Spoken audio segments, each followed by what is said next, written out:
حافظ صاحب فرماتے ہیں شراب بی غش فساقی خوش دو دوام رہن کہ زیر کان جہن از کمند شان نہ رہن رہن۔ آپ فرماتے ہیں شراب بے غش خالص شراب، شراب طہور، عشق الہیہ کی شراب، آپ فرماتے ہیں یہ اور ساقی خوش اور خوبصورت ساقی جو اخلاقیات سے مالا مال ہو، ظاہر کی اخلاقیات اور باطن کی اخلاقیات سے، چونکہ حسن دو طرح کا ہوتا ہے، ایک حسن ذاتی ہوتا ہے، ایک حسن صفاتی ہوتا ہے۔ جیسا کہ حسن ذاتی یوسف علیہ السلام میں ہے، اور ایسے ہی نبی جو ہوتے ہیں ان میں حسن ذاتی بھی ہوتا ہے، صفاتی بھی ہوتا ہے، اور بلال میں حسن صفاتی ہے، حسن ذاتی نہیں ہے۔ اور کسی کو اگر حسن ذاتی نہ بھی میسر آئے اور حسن صفاتی ہو تو اللہ کی اس پہ بھی کروڑوں رحمتیں ہیں، جیسے سلطان العارفین نے فرمایا ہے کہ دل کاڑے ناڑو منہ کاڑا چنگا جے کوئی یہ جانے ہو، منہ کاڑا دل چنگا ہوئے تائیوں یار پچھانے ہو۔ آپ فرماتے ہیں شراب بے غش خالص شراب، شراب طہور، جس میں صرف حقیقت الہیہ کا عشق ہے، جس میں صرف محبوب کی محبت ہے، جس میں صرف شیخ کی محبت ہے، وہ اور ساقی خوبصورت، یہ دو ایسے جال ہیں کہ زیرکان جہان کہ بڑے بڑے جہان کے عقل مند اس جال سے چھٹکارا حاصل نہیں کر سکتے، جال سے رہائی نہیں حاصل کر سکتے۔ یہ ایسا جال ہے، ایسا جال ہے خالص شراب کہ یہ ابو بکر کو صدیق بناتا ہے، عمر کو فاروق اعظم بناتا ہے، عثمان کو ذوالنورین بناتا ہے، علی کو شیر خدا بناتا ہے، ولیوں کو اسی شراب طہور کے ساتھ اللہ کی بارگاہ میں فنا کرتا ہے۔ جو اس میں آتا ہے پھر واپس جانے کا کوئی نام ہی نہیں ہے، کیونکہ اسی ذات کی طرف کھینچا چلا آتا ہے، اور اللہ یجتبی الیہ من یشاء، کہ اللہ جسے چاہتا ہے مجتبی بنا دیتا ہے۔ کیا فرماتے ہیں من ارچ عاشقم ورندو مست نام سیاہ ہزار شکر کے یاران شہر بے گناہ۔ آپ فرماتے ہیں میں اگرچہ عاشق ہوں، رند ہوں، مست ہوں، اور میرا نامہ کالا سیاہ ہے، ہزار شکر ہے کہ وہ جو شہر کے ہمارے یار ہیں وہ تو بے گناہ ہیں،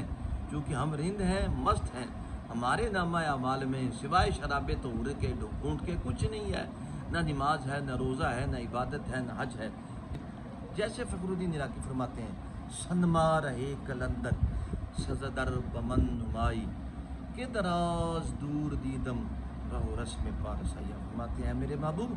مجھے کلندر کی راہ جچتی ہے، میرے لائق وہی راہ ہے،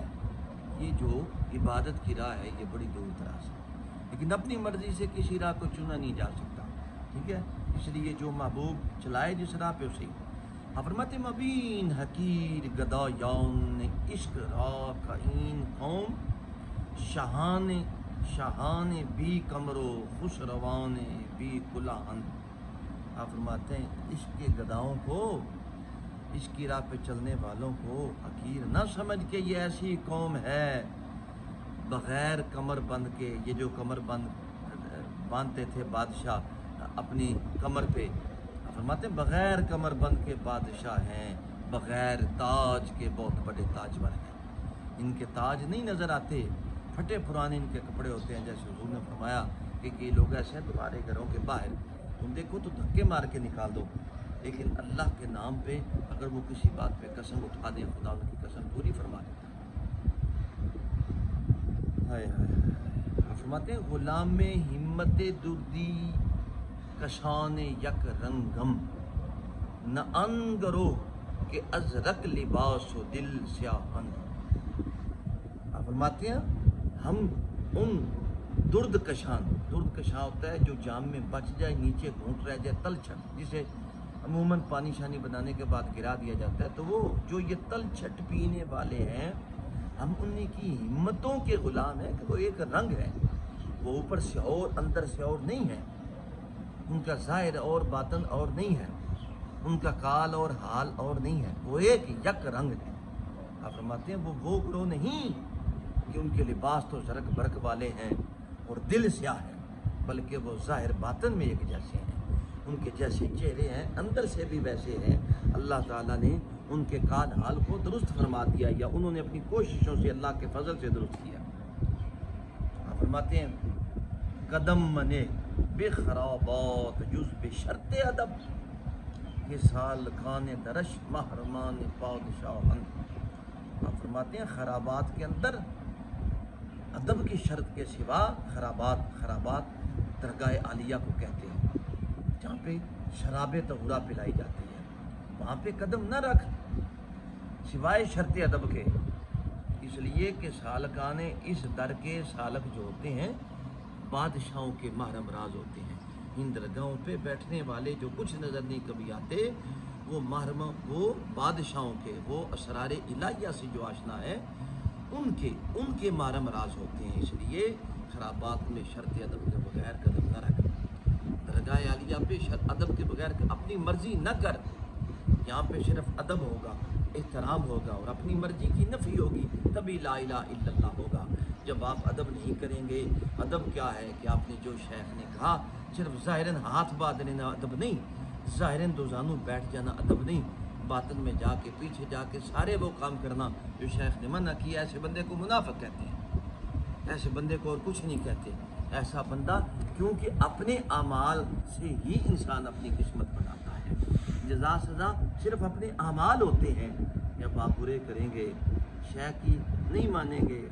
صحبت تو پہلے کو نہیں میسر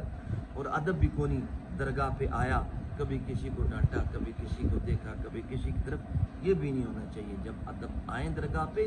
تو ادب کے ساتھ رہیں تاکہ آپ اللہ کے قرب کو پا سکیں، ورنہ یہ نہ ہو کہ آپ مارے جائیں۔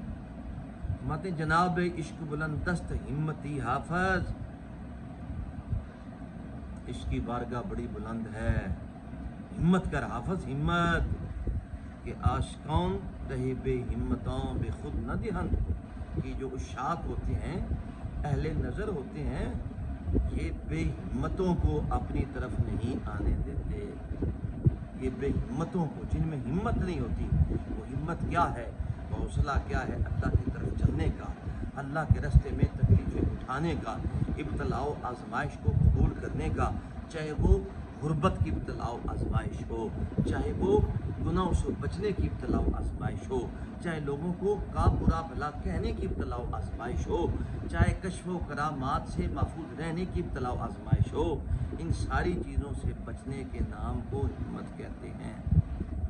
یہ وہ ہمت والے ہوتے ہیں جو اللہ کے لیے ہر چیز کو چھوڑ دیتے ہیں، کیونکہ اللہ کی بارگاہ ایک بلند بارگاہ ہے، وہاں پہ کسی اور چیز کی کوئی آرزو نہیں، کسی اور چیز کی کوئی قدر و قیمت نہیں، کوئی چیز اس مقام کے اللہ کی بارگاہ کے برابر تل نہیں سکتی، نہ کشف، نہ مشاہدہ، نہ اور کچھ۔